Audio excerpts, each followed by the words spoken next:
What's up guys, this is Danny Matranga with Mind Pump TV, and today I want to dive into one of my favorite exercises, the Bulgarian Split Squat. I want to show you two specific variations with cues and techniques. One you can use to really hit the quads, and the other you can use to really target the glutes.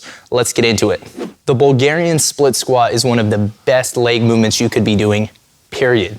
Some of the benefits that make it super unique are that, again, it's unilateral. So unlike squats, deadlifts, Romania deadlifts, hip thrusts, things like that, this is one side at a time type of movement.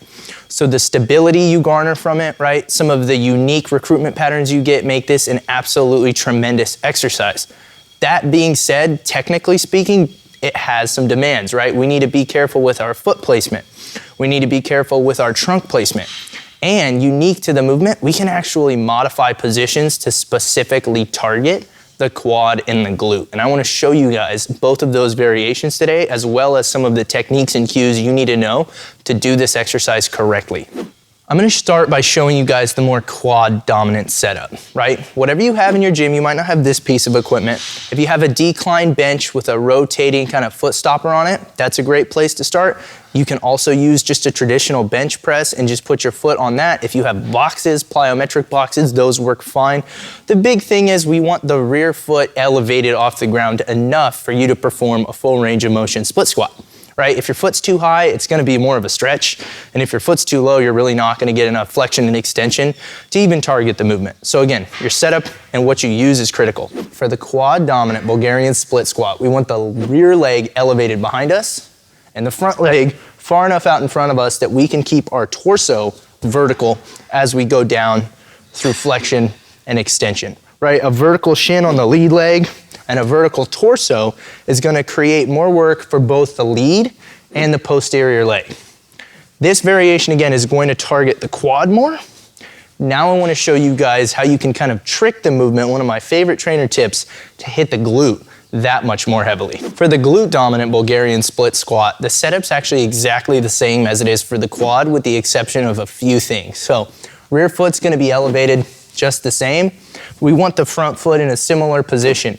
The main difference here, instead of keeping my torso vertical when I go up and down, I actually want to allow my torso to travel more forward. This lets me get more hip flexion and hip extension, right? So hip extension is the primary function of the glute maximus. So if I allow my hip angle to close a little bit, I load my glutes up more than my quads, right? And that allows this movement, you'll feel it right away. You'll know you're doing it right if you feel it in the glute. That allows this movement to kind of better target my glute over my quad. And whatever you're training for, regardless of the goal you have, the more tips, the more tricks, the more tools you have in your toolbox, the better you can do and the safer you can train. When you first start doing the Bulgarian split squat, I suggest using no weight like I did in the video. Because it's unilateral, there's a lot of stability required, and it's best to start with no weight. After you've kind of got it down, you can start with an either double dumbbell grip or even a goblet grip to load it up. As for sets and reps, I usually do this exercise for hypertrophy, more so than strength and power. So a moderate repetition range, anywhere between 6 to 12 repetitions per leg, seems to be the sweet spot for me and my clients.